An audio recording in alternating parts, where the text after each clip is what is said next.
जय हिंद एवरीवन, स्वागत है आपका वी नेशन ट्रिपल वन के एक नए एपिसोड में, जहां आपके लिए लेकर आते हैं इंडियन डिफेंस के प्रमुख अपडेट्स को। सबसे पहले तो चैनल को सब्सक्राइब करना मत भूलिएगा। दोस्तों, क्या भारत का सबसे महत्वाकांक्षी नौसैनिक लड़ाकू विमान ट्विन इंजन डिग बेस्ड फाइटर, जिसको हम टेडबीएफ के नाम से जानते हैं, आखिरकार उड़ान भरने के बेहद करीब पहुंच चुका है।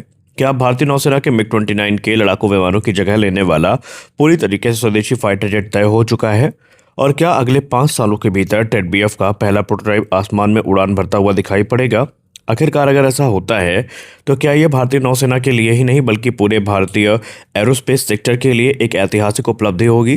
हाल ही में एलसीए तेजस के chief designer professor doctor Kota Harinarayan sir ने टेडबीएफ को लेकर एक बहुत बड़ा खुलासा किया है। उन्होंने पहली बार इस प्रोजेक्ट की संभावित टाइमलाइन, विकास की स्थिति और भविष्य की योजनाओं का विस्तार से जानकारी दी है। तो आइए जानते हैं टेडबीएफ कितना आगे पहुंच चुका है, सीसीएस की मंजूरी क्यों सबसे महत्वपूर्ण है, इस विमान की खासियत क्या होगी, भारत को 120 से ज़्यादा टेडबीएफ की ज़रूरत क्यों पड़ सकती है, और यह विमान राफेल एम तथा MiG-29K के साथ कैसे काम करेगा। इन सब का जवाब उनकी तरफ से आया है। तो वीडियो को अंत तक जरूर देखिए, क्योंकि आखिरी हिस्से में हम जानेंगे कि टेडबीएफ भारत को दुनिया के चुनिंदा कैरियर फाइटर बनाने वाले देशों की सूची में कैसे शामिल कर सकता है और कैसे इसमें फ्यूचर की टेक्नोलॉजी भी ऐड की जा रही है। पहले हम समझते हैं कि सीसीएस की मंजूरी ज़रूरी क्यों है। देखिए, टेडबीएफ फिलहाल इस स्थिति में है कि उसे सीसीएस के अप्रूवल की ज़रूरत है, और डॉक्टर कोटा हरिनारायण सर के अनुसार टेडबीएफ अभी कैबिनेट कमेटी ऑन सिक्योरिटी यानी सीसीएस की अंतिम मंजूरी का इंतजार कर रहा है। सीसीएस भारत सरकार की सबसे महत्वपूर्ण सुरक्षा समिति होती है। यही समिति बड़े रक्षा प्रोजेक्ट को अंतिम वित्तीय और प्रशासनिक मंजूरी देती है। जब तक सीसीएस से हरी झंडी नहीं मिलती, तब तक किसी बड़े रक्षा प्रोजेक्ट का फुल स्केल डेवलपमेंट शुरू नहीं हो सकता। लेकिन ये अच्छी खबर है कि टेडबीएफ केवल कॉन्सेप्ट स्टेजेस में नहीं है, इसका डिज़ाइन तैयार हो चुका है। यानी इंजीनियरों ने वर्षों तक डिज़ाइन, डिजिटल मॉडलिंग, सिमुलेशन, प्रारंभिक इंजीनियरिंग पर काम कर लिया है। इसका मतलब ये हुआ कि जैसे ही कैबिनेट कमेटी ऑन सिक्योरिटी की मंजूरी मिलेगी, प्रोजेक्ट बिना समय गंवाए तेजी से प्रोटोटाइप डेवलपमेंट स्टेज में प्रवेश करेगा। यही कारण है कि पहली उड़ान की टाइमलाइन अब पहले की तुलना में कहीं अधिक स्पष्ट दिखाई देने लगी है। तो अब सवाल ये उठता है कि कोटा हरिनारायण सर ने कहा कि 5 साल में इसकी उड़ान हो जाएगी, तो ये संभव कैसे है? देखिए, डॉक्टर हरिनारायण सर ने कहा कि अगर सीसीएस मंजूरी देता है तो लगभग 5 वर्षों के भीतर टेडबीएफ का पहला प्रोटोटाइप उड़ान भर सकता है।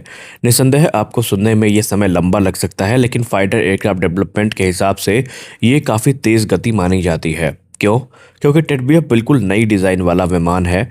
इसे एयरक्राफ्ट कैरियर से उड़ान भरनी है, समुद्र के कठिन वातावरण में काम करना है और बार बार एरेस्टेड लैंडिंग करनी है। सैकड़ों परीक्षण करने होंगे।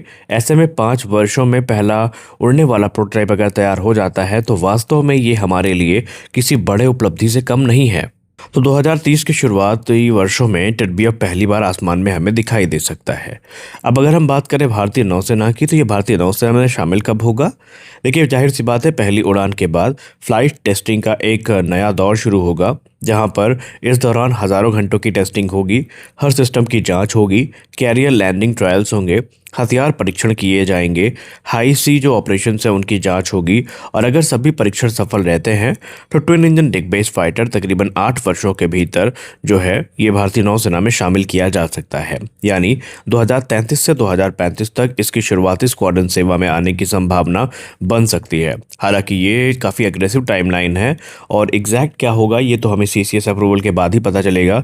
लेकिन हरिनारायण सर की हम बात को ऐसे ही नज़रअंदाज नहीं कर सकते, क्योंकि जितना अनुभव उनके पास है, उस अनुभव के हिसाब से भी अगर हम देखें तो उन्हें अच्छे से पता है प्रोग्राम कब कंप्लीट होगा और कब चीज़ें कैसे आगे बढ़ेंगी। अब सवाल ये उठता है कि टेडबीएफ हमारे लिए इतना खास क्यों है कि हम एक 4.5 जनरेशन विमान के लिए इतना उत्सुक हैं। देखिए, अगर हम बात करें क्षमताओं की, तो ट्विन इंजन डिग बेस्ड फाइटर हमारे लिए केवल एक नया फाइटर जेट बिल्कुल भी नहीं होगा। यह भारत का पहला पूरी तरीके से आधुनिक career based twin engine fighter aircraft होगा। इसमें 2 शक्तिशाली जनरल इलेक्ट्रिक F414 इंजन होंगे। यही इंजन तेजस मार्क 2 में भी इस्तेमाल किए जाएंगे। ट्विन इंजन होने से सुरक्षा काफ़ी बेहतर होगी, ज़्यादा थ्रस्ट होगा, अधिक पेलोड कैरिंग कैपेसिटी होगी, लंबी दूरी होगी और समुद्र के ऊपर अधिक विश्वसनीयता भी मिलेगी। इसके अलावा टेडबीएफ में मिलेगा स्वदेशी एसा रेडार, आधुनिक electronic warfare suite, sensor fusion, network centric warfare capability, low observable design, foldable wings और मजबूत landing gear. Arrested landing system भी मिलेगा, कैटपल कंपैटिबल स्ट्रक्चर भी मिलेंगे और इसकी जंप कंपैटिबल डिज़ाइन भी देखने को मिलेगा। यानी भविष्य में चाहे भारत कैटोबार कैरियर बनाए या स्की जंप कैरियर का इस्तेमाल करे, टेडबीएफ दोनों परिस्थितियों में ऑपरेट करने की क्षमता रख सकता है और यही इसको काफ़ी खास बनाते हैं। अब तेजस नेवी और टेडबीएफ में अंतर क्या है? बहुत सारे लोग ये पूछेंगे कि एलसीए नेवी को लेकर हाल ही में एक रिपोर्ट सामने आई थी कि भारतीय नौसेना उसे इंडक्ट कर सकती है, तो टेडबीएफ और उनमें भिन्नता क्या है? क्योंकि जब सारी टेक्नोलॉजी ही एलसीए नेवी से ली जा रही है तो उसमें अंतर क्या है? हम लोग एलसीए नेवी को ही क्यों नहीं ऑपरेट कर लेते? तो देखिए, उसका सीधा मतलब ये है कि क्या टेडबीएफ और नेवल संस्करण को हम एक कह सकते हैं? जवाब है बिल्कुल भी नहीं। नेवल तेजस मुख्य रूप से एक टेक्नोलॉजी डेमोन्स्ट्रेटर था। यहाँ पर उसका उद्देश्य था कैरियर एविएशन टेक्नोलॉजी को सीखना और उसको प्रमाणित करना।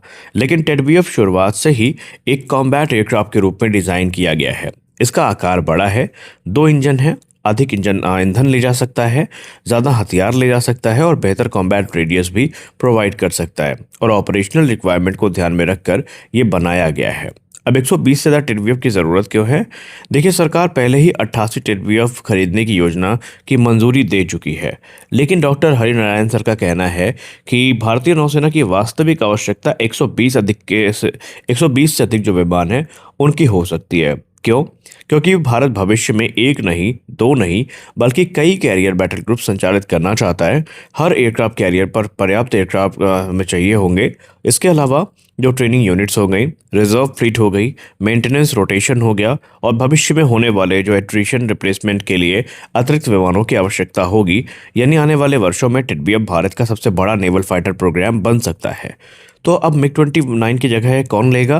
देखिए, आज भारतीय नौसेना मिग 29 के और मिग 29 के यूबी पर निर्भर है और इन विमानों ने वर्षों तक शानदार सेवा दी है। लेकिन अब उनकी उम्र बढ़ रही है, मेंटेनेंस काफ़ी ज़्यादा मुश्किल हो रहा है, मेंटेनेंस कॉस्ट बढ़ रही है। ऐसे में टेडबीएफ उनका स्वदेशी विकल्प बनेगा। हालांकि टेडबीएफ आने तक भारतीय नौसेना के पास 26 की संख्या में राफेल एम होंगे। कुछ रिपोर्ट तो ये भी कहती हैं कि भारत अतिरिक्त जो 31 राफेल एम है वो और खरीद सकता है, लेकिन उस पर भी हम बात नहीं करेंगे। देखिए, राफेल मरीन हमारी तत्काल ज़रूरतों को पूरा करेगा, जबकि टेडबीएफ जो है वो लॉन्ग टर्म स्वदेशी समाधान बनेगा और दोनों मिलकर मिग 29 के फ्लीट को धीरे धीरे रिप्लेस करेंगे और इसके अलावा जो हमारी दूसरी रिक्वायरमेंट्स है नेवी की वो भी पूरी होंगी। अब इसको क्या एमका और तेजस मार्क 2 से फ़ायदा मिलेगा? देखिए, टेडबीएफ अकेला प्रोजेक्ट नहीं है, इसमें तेजस मार्क 2 और एमका के से विकसित कई तकनीकों का उपयोग किया जाएगा, जैसे कि mission computer, flight control system, avionics, electronic warfare system, software architecture. इसमें डेवलपमेंट कॉस्ट कम होगी, मेंटेनेंस आसान होगा, प्रोडक्शन तेज़ होगा और भारत के फाइटर एयरक्राफ्ट इकोसिस्टम में कॉमनैलिटी काफ़ी ज़्यादा बढ़ेगी। अब भारत के लिए इसका महत्व भी काफ़ी ज़्यादा है। अगर टेडबीएफ सफल होता है तो हम उन चुनिंदा देशों में शामिल हो जाएंगे जिनके पास स्वयं का कैरियर बेस्ड फाइटर एयरक्राफ्ट होगा। इससे हमारी जो एविएशन इंडस्ट्री है उसको तो एक नई पहचान मिलेगी, साथ ही साथ प्राइवेट इंडस्ट्रीज़ जो है उनको भी निखरने का मौका मिलेगा। तो दोस्तों, टेडबीएफ केवल एक कॉन्सेप्ट नहीं रह गया है, इसकी डिज़ाइन काफ़ी आगे बढ़ चुकी है और इंतजार है सीसीएस अप्रूवल का। जैसे ही मंजूरी मिलती है तो अगले 5 वर्षों में हम पहला टेडबीएफ देख सकते हैं। तो इस वीडियो में बस इतना ही, मिलते हैं अगले वीडियो में, तब तक के लिए जय हिंद।